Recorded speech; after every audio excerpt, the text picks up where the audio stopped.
বিসমিল্লাহির রহমানির রহিম।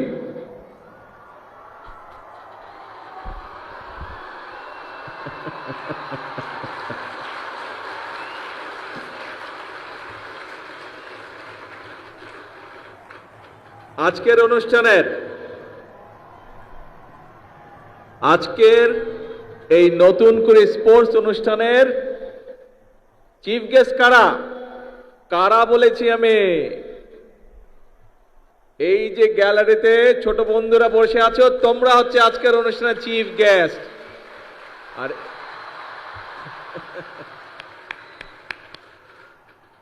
আমার আজকের এই নতুন করে স্পোর্টস অনুষ্ঠানের সম্মানিত ছোট বন্ধু চিফ গেস্টরা এবং অনুষ্ঠানের সভাপতি সহ আমন্ত্রিত অতিথিবৃন্দ, আসসালামু আলাইকুম।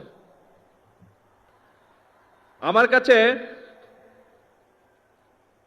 একটা বড় বক্তৃতা আছে, দেখতে পাচ্ছ বন্ধুরা, কিন্তু তোমাদের বক্তৃতা শুনতে ইচ্ছা করছে? আমার কিন্তু বক্তৃতা দিতে ইচ্ছা করছে না। তোমাদের সাথে তাহলে একটু কথা বলি। হ্যাঁ, বক্তৃতা আমরা শুনে ফেলেছি। আগে আমাকে বলো, এই যে মাঠের মধ্যেখানে আমাদের অন্য বন্ধুরা যে বসে আছে, ওরা যে কিছু আগে অ্যাক্রোবেট দেখালো, তারপরে সুইমিং দেখালো, চেস দেখালো, এই যে 8টা আমাদের ইভেন্ট এখানে দেখালো, কেমন লাগলো? তোমরা এনজয় করেছো সবাই? তাহলে আমরা ওদের জন্য একটা জোরে ক্ল্যাপিং দেই।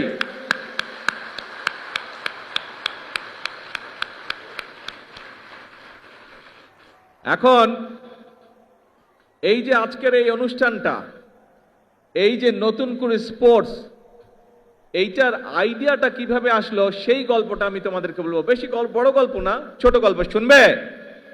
কে কে শুনবে? হাত তোলো তো, কে কে শুনবে? Very good. আচ্ছা, ঠিক আছে। এইটা প্রায় 4.5 বছর আগের কথা। আজকে থেকে 4.5 বছর হবে। 4.5 বছর আগের কথা। আজকের যে এই যে আমাদের স্পোর্টস মিনিস্টার আমিনুল, এই আমিনুল গিয়েছিল লন্ডনে আমার সাথে দেখা করতে। তখন আমি লন্ডনে থাকতাম। তো আমিনুল এসছে, আমার সাথে কথা বলছে। তো ওকে নিয়ে একটা রেস্টুরেন্টে খেতে গিয়েছি। আমি গিয়েছি, আমার সাথে তোমাদের আন্টি গিয়েছেন, আমিনুল গিয়েছে, আর এখানে কয়সার বসে আছে। খুব সময় কয়সারও আমার সাথে ছিল। আচ্ছা, তো এখন আমরা গল্প করছি, কথা বলছি বাংলাদেশের বিভিন্ন বিষয় নিয়ে। তারপরে আমরা কথা শুরু করলাম, যেহেতু আমিনুল স্পোর্টসের মানুষ, আমি ওর স্পোর্টস নিয়ে আলাপ শুরু করলাম, যে স্পোর্টস নিয়ে আমরা কি কি করব, বিভিন্ন বিষয়ে আলাপ করলাম। আলাপ করতে করতে এক পর্যায়ে আমরা খাবার টেবিলে বসে ঠিক করলাম যে আমরা নতুন করে স্পোর্টস চালু করব বাংলাদেশে। আর এই নতুন করে স্পোর্টসে কারা থাকবে? এই যে তোমরা আজকের এই গ্যালারিতে বসে আছো, তোমাদের সাথে কিন্তু আরো প্রায় সবগুলো জেলা কিন্তু অনলাইনে কানেক্টেড, কিন্তু সারা বাংলাদেশ কিন্তু তোমাদের সাথে কানেক্টেড। সব বাংলাদেশের নতুন করির বন্ধুরা, ছোট বন্ধুরা, তোমাদের সকলকে আমি বলছি, শুধু সিলেটে যারা তারা না, পুরা বাংলাদেশকে আমি বলছি, সব বন্ধুদেরকে, এইটা হচ্ছে আজকে তোমাদের অনুষ্ঠান। কিন্তু কেন আমরা এই আইডিয়াটা ঠিক করলাম, কেন আমরা করতে চাচ্ছি? আমি চাই আর্কিটেক্ট তৈরি হবে এবং তোমাদের ভিতর থেকে ভবিষ্যতে নেতৃত্ব তৈরি হবে। এই দেশকে তোমরা নেতৃত্ব দিবে, তোমরা সামনে এগিয়ে নিয়ে যেতে হবে। তোমাদেরকে পারবে? ইয়েস। তোমাদের মধ্যে থেকে এমপি হবে, মন্ত্রী হবে, প্রধানমন্ত্রী হবে, প্রেসিডেন্ট হবে তোমাদের মধ্যে থেকে, এই বাংলাদেশের। হবে না? ইনশাআল্লাহ। এখন বন্ধুরা, আসো আমরা আবার খেলায় চলে আসি। পড়ালেখা তো সবাইকে করতে হবে, পড়ালেখা কিন্তু মাফ করা যাবে না। কিন্তু পড়ালেখার পাশে প্রত্যেককে খেলতে হবে, খেলতে হবে, নিজেদেরকে তৈরি করতে হবে। মনে রাখবে, তোমাকে ঠিক করে নিতে হবে তুমি কি করবে, এবং তুমি যখন নিজেকে ঠিক করে নিতে পারবে, নিজের লক্ষ্যকে স্থির করে নিতে পারবে, তখন তুমি সেই টার্গেট অ্যাচিভ করার জন্য সেই সামনের দিকে তোমাকে এগোতে হবে। ঠিক আছে? খেলার ক্ষেত্রে হোক, পড়ালেখার ক্ষেত্রে হোক, সরকার থেকে আমরা আমাদের দেশের যেই সামর্থ্য আছে, যতটুকু আমাদের ক্যাপাবিলিটি আছে, আমরা আমাদের ছোট বন্ধুদের পাশে আছি। কেউ খেলোয়াড় হবে, কেউ গায়ক হবে, কেউ মিউজিশিয়ান হবে, এক একজন এক একটা হবে। সরকার, রাষ্ট্র তোমাদের পাশে আছে। কারণ ওই যে একটু আগে বলেছি, ভবিষ্যৎ বাংলাদেশ তোমরা, ভবিষ্যতে বাংলাদেশকে নেতৃত্ব দিবে তোমরা। কি বন্ধুরা, ভয় পেয়ে গেলে নাকি? ইয়েস, জোরে বলতে হবে, না ভয় পাইনি আমরা। এই বাংলাদেশ একসময় পরাধীন ছিল।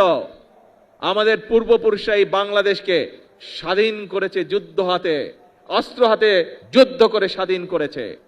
তারপর বিভিন্ন সমস্যা হয়েছে দেশে। আমাদের দেশের মানুষরা, বিশেষ করে তোমাদের মনে আছে 2024 সালের 5ই আগস্ট এই দেশের ছাত্র জনতা এই দেশের মানুষকে আবার স্বাধীন করেছে। আবার আমরা সামনে এগিয়ে চলার পথ পেয়েছি প্রিয় বন্ধুরা। কাজেই এখন তোমাদের নিজেদেরকে তৈরি করতে হবে। তোমরা ছোট বন্ধুরা সারা বাংলাদেশে যারা আজকে আমাকে দেখছো, তোমাদের প্রত্যেককে নিজেদেরকে তৈরি করতে হবে। তোমরা যত সুন্দরভাবে নিজেদেরকে তৈরি করতে পারবে, তোমরা যত শক্তিশালীভাবে নিজেদেরকে তৈরি করতে পারবে, যে খেলোয়াড় হতে চাও তাকে খেলোয়াড় হতে হবে, যে গায়ক হতে চাও তাকে গায়ক হতে হবে, যে মিউজিশিয়ান হতে চাও তাকে মিউজিশিয়ান হতে হবে, যে আর্কিটেক্ট হতে চাও তাকে আর্কিটেক্ট হতে হবে, যে ইঞ্জিনিয়ার হতে চাও তাকে ইঞ্জিনিয়ার হতে হবে, যে ডাক্তার হতে চাও তাকে ডাক্তার হতে হবে। প্রত্যেককে তোমাদের গড়ে উঠতে হবে, তাহলেই বাংলাদেশ গড়ে উঠবে। আগামীর বাংলাদেশ সম্পূর্ণভাবে নির্ভর করছে তোমাদের উপরে। তোমরা যত ভালোভাবে সুন্দরভাবে গড়ে উঠবে, বাংলাদেশ তত সুন্দরভাবে তত শক্তিশালী ভিত্তির উপরে গড়ে উঠবে। কাজেই ছোট বন্ধুরা, আমাদের সময় প্রায় শেষ। এখন বাংলাদেশ তাকিয়ে আছে তোমাদের দিকে। আমরা শুরু করে দিয়ে যাব, তোমাদেরকে সামনে এগিয়ে নিয়ে যেতে হবে বাংলাদেশকে। পারবে? এখন বলো তো, কে কে পারবে না হাত তুলো। কে কে পারবে না হাত তুলো। এইদিকের গ্যালারি দেখি কে কে হাত তুলেছে। না, এইদিকের গ্যালারিতে কেউ হাত তুলেনি। এইদিক গ্যালারিতে কে হাত তুলেছে? কে হাত তুলেছে? পারবে না, পারবে না কে? না, দেখি কেউ হাত তুলেনি। এইদিকের গ্যালারি, না পারবে না। এবার বলো পারবে কে কে? ইয়েস, সবাই পারবে ইনশাআল্লাহ। তাহলে আজকে নম্বর বক্তৃতা। এখন বিষয় অল্প, পড়তে হবে, নিজেকে রেডি করতে হবে, আর খেলতে হবে। একই সাথে যে গান শিখতে চায় সে গান শিখবে, সেই ব্যবস্থা আমরা করব।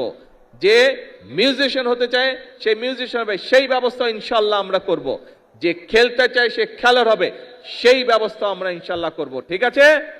এই তোমাদের সাথে আমার কন্ট্রাক্ট। কিন্তু ওই যে প্রথমে যেটা বললাম, তোমাদের সকলকে বাংলাদেশের অ্যাম্বাসেডর হতে হবে। অ্যাম্বাসেডর হতে হবে, হবে তো? ইয়েস। তাহলে আজকে আমার কথা শেষ। আকাশ খারাপ, বাড়ি যেতে হবে সবাইকে। ভিজা চলবে না, ভিজলে আবার জ্বর আসবে, আম্মু বকা দিবে কিন্তু। ঠিক আছে?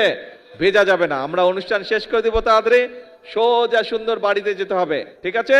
আর আজকে থেকে সকলকে প্রতিজ্ঞা নিতে হবে যে এই বাংলাদেশ তোমার, এই বাংলাদেশকে গড়ে তুলবে তুমি, এই বাংলাদেশকে বিশ্বের বুকে পরিচিত করাবে তুমি, তুমি আর তুমি। আল্লাহ হাফেজ। বাংলাদেশ জিন্দাবাদ।